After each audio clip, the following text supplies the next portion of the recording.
Doesn't matter how you get around Toronto, you've likely been delayed because of congestion. But the TTC is promising to speed things back up and improve service without adding costs for commuters. Now, here to explain how the transit agency's latest budget aims to do that is TTC Board Chair Jamaal Myers. Thank you so much for being here this morning. Appreciate it. Thank you for having me.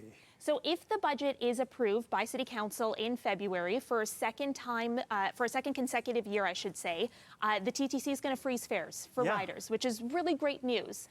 I mean, it's especially important during an affordability crisis when we know a lot of people are struggling with bills, they're struggling with rent, they're struggling with groceries. We just want to make sure that the TTC isn't just one more thing that they have to worry about in terms of how am I actually going to pay my fare to get to school, get to work, or just, run errands. But the TTC is also asking for $5 billion more in funds. So without an increase at the fare box, where are you getting that money from? Great question. So some of that money is coming from the Ontario-Toronto New Deal that was signed between the province and the City of Toronto back in 2023. Some of that money is coming from the Federal Permanent Transit Fund, where that's actually how we secured the $758 million from the federal government to purchase the 55 new trains for Line 2. So we're actually getting money from other sources of government. We have a deal between the federal government and the city for $749 million for about 340 e-buses and the relevant charging infrastructure. So that's where a lot of that capital funding is coming from. I'm going to push you just a little bit further on that because the Federal Permanent Transit Fund, money from that doesn't actually start flowing until 2026 after we're going to have a federal election. And of course, the new deal with Ontario and the province will expire in 2027. Mm-hmm. And your board heard that to make up that funding shortfall, we could be looking at a $1.50 increase at the fare box to make up that funding gap. So just because the TTC needs to look towards long-term financial sustainability, what's going to be lacking in $5 billion? So I've heard the concern that, there's going to be an election. Does this mean that the Federal Permanent Transit Fund is going away?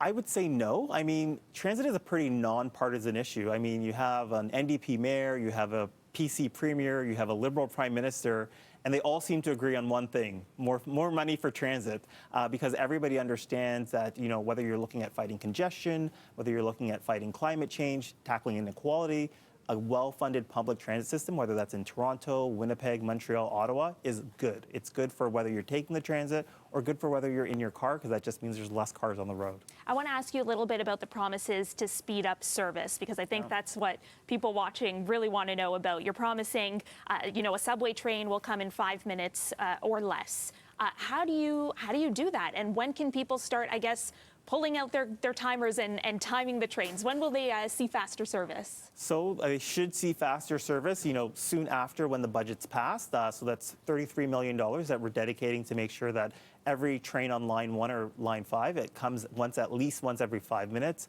And with the streetcars on Bathurst, St. Clair, and Dundas, once every 6 minutes between 7 a.m. and 7 p.m.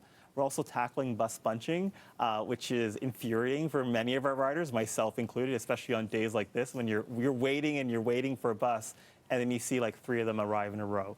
And it's just something that, we want to effectively deal with these irritants that our customers have. We're taking their feedback, and we want them to come and stay on the system. I have 30 seconds left, but I wanted to ask you very quickly about the new station managers that you're piloting. So just give us a brief overview. So this is really exciting. We have 6 stations: Spadina, Lansdowne, Dundas, Finch, Kennedy, and Scarborough Town Centre, where we're actually going to have someone in charge of the station. You'll walk into the station, you'll see a picture of whoever's in charge of that station, you'll see a QR code next to their name so you can actually report issues with the station, and their job is just to make sure that the station is safe, that it's clean, and that it's orderly, and they will have the resources. We're investing $15 million specifically into this program, so we want to make it a success so that when you walk into these stations, there's a wow factor, and people actually see the difference. Okay, TTC Board Chair Jamaal Myers, thank you so much for being here this morning. Really appreciate it. Thank you so much for having me.